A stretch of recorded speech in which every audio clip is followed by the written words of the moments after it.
Hello everybody, Happy New Year, Happy 2021. Are we glad that 2020 is gone? I'm glad that 2020 is gone. Welcome back to my channel.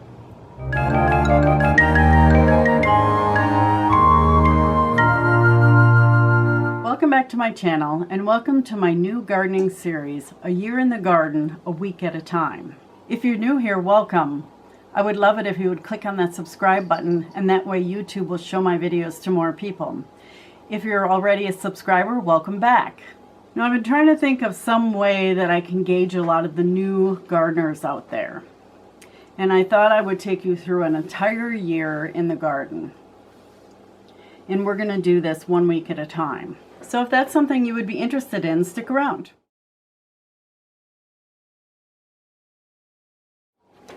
So this fall I've been looking through a lot of my gardening books that I have. And I came across this book, Vegetable Gardening Week by Week Handbook. And I thought that would be a really interesting series for just about every gardener. Everything in this book revolves around knowing your last frost date and your first frost date. So I'm going to do a quick little tutorial here and show you how to find out what gardening zone you're in and when your first and last frost date is. So in order to find what gardening zone you're in, you just want to type in what gardening zone am I in. Go to this USDA plant hardiness zone map. And you click on the state that you're in. So I'm in Wisconsin. Bring this down. And I am right here. So I'm like exactly in the middle of the state. So I'm somewhere between zone 5A and 5B. I always say I'm in gardening zone 5A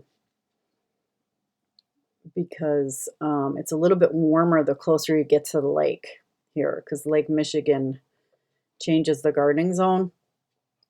And we don't really get a lot of the lake warmth that they do in zone 5B. So I always say I'm in zone 5A. So you can do that with any zip code you want. If you want to go to Illinois, for instance, it goes from gardening zone 5A all the way through 7A down at the southern tip.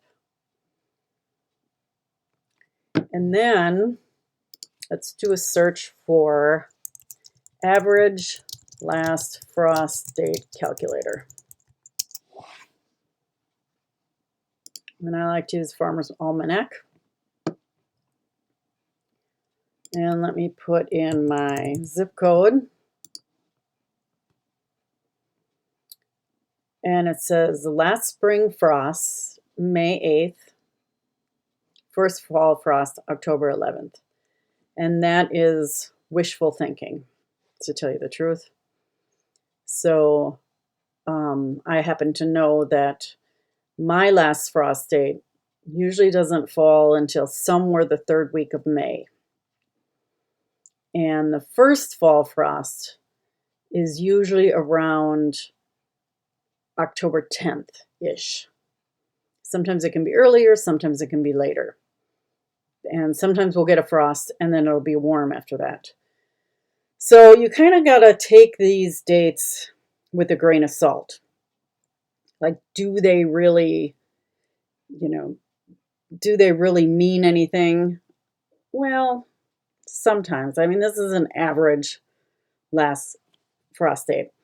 So, but if you know other gardeners, talk to other gardeners and say, when do you feel comfortable planting your garden? For me, it's usually Memorial Day weekend. I don't like to put anything out there that's frost sensitive before Memorial Day weekend. And that is how you find your gardening zone and your last frost date. Now, like I said in that video, a lot of the last frost dates depend on a lot of different factors. Even though the Farmer's Almanac that I used They go back to, I think, 1980 for their data. It's still, we've had some really warm springs, and it really throws off the data. So, like I said, I'm not comfortable putting anything outside until Memorial Day weekend. But in order to do this, we need a gardening journal. And this is my gardening journal from last year. And I have a bunch of different things in here. I have seeds I want to buy, a list of seeds I want to buy and who I want to buy them from. I have a seed starting schedule so I know when I want to start what. I have a garden plot in here to plan out my garden, if I can grab it. So you can see I mapped out my garden. I have ideas in here for gardening videos.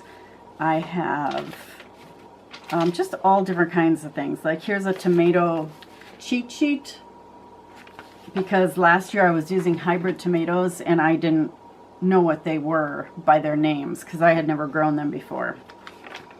I have fertilizing schedules in here. And then as the year wound down, I wrote in here what I liked and what I didn't like and what I wanted to grow next year differently. Now you can get these on Amazon. I will put the link down in the description box below. They are field books. I'm not going to use this year. These are like 12 bucks for 3 of them or something like that. You can also, I use this as well. This is from the dollar store, so it's $1. And I basically wrote in here things like this. And just kind of, you know, when my first tomato was, when my first cucumber was, you know, the temperatures. I keep track of the temperatures in here. I just, anything I can think of, fertilizing schedules, watering schedules if it comes down to that, harvest schedules, when I plant things, you know, all different kinds of things that I keep track of. So it's really important if you kind of want to take care of your garden from year to year to see what the trends are and to keep a gardening journal. Now, like this was $1 at the dollar store. You can do something like this. These are like $1 at Walmart. These, I have dozens of these around the house because the kids were in school. These are like 50 cents at Walmart. But I am going to use my Happy Planner. I happen to have, I bought this planner and it's not working for me for my everyday planner, but I thought it would be perfect for a gardening planner. So I'm going to turn you around and let's look at my planner. So the first thing I did is there is a calendar in here. And I'm going to zoom you in to May. As I picked a last frost date. Now from the website that I visited, they said May 1st. And I am picking May 21st, which is the Friday before Memorial Day weekend. Actually, this might be Memorial Day weekend, so we'll have to see. But for planning purposes for this, this is the last frost date that I picked. Sometimes you can even get frost within here. Normally after the 25th of May, we don't get frost anymore. And then I counted back. Through the whole year, I counted back until we get to the 1st of January. So January 1st is 20 weeks before my last frost date. And then, you can't see this because I use such a light pen. On the top of every week, I wrote how many weeks before the last frost date.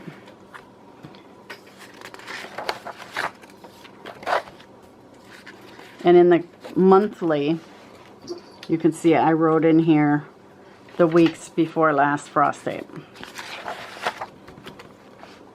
This is 19 weeks. And then here I'm going to keep track of the weather. And I did that on top of all the way through the whole year. This you can see a lot better. So this week, which is the week of New Year's, I am going to clean and set up my grow room because I'm going to be starting seeds next week already. It doesn't seem possible, but next week we're going to start some seeds. And then I'm also going to inventory my seed starting supplies and look through my seeds because I know I have seeds that are past their best by date. So I'll put a list down in the description box below as to how long seeds are viable. And I find that if everything is stored properly, seeds will last longer than they say they're going to last. For example, onion seeds are only supposed to last 1 year. And I can get them to germinate after 1 year. However, I don't necessarily get good onions on them. So even though the seeds are still germinating, they may not form a bulb on the bottom of them. So onion seeds are one of the things that I buy fresh every year. Another one is spinach. Spinach is another one that I buy fresh every year because you just don't get the germination rates with spinach than if they're old seeds. You just don't. So I'm going to go through all my old seeds this week and look at them. I also have a bunch of new seeds, and I want to kind of plan out what am I going to plant, what am I not going to plant. Kind of went a little crazy with the tomato seed buying because I was so unhappy with my tomatoes this past year that I just wanted to have this huge variety of tomatoes, and now I'm going to have a hard time figuring out what I want to plant and what I can't plant. So it'll be years and years of tomato growing goodness. The other thing I want to address is winter sowing. Now we are after the winter solstice, and that is the time when you can do your winter sowing.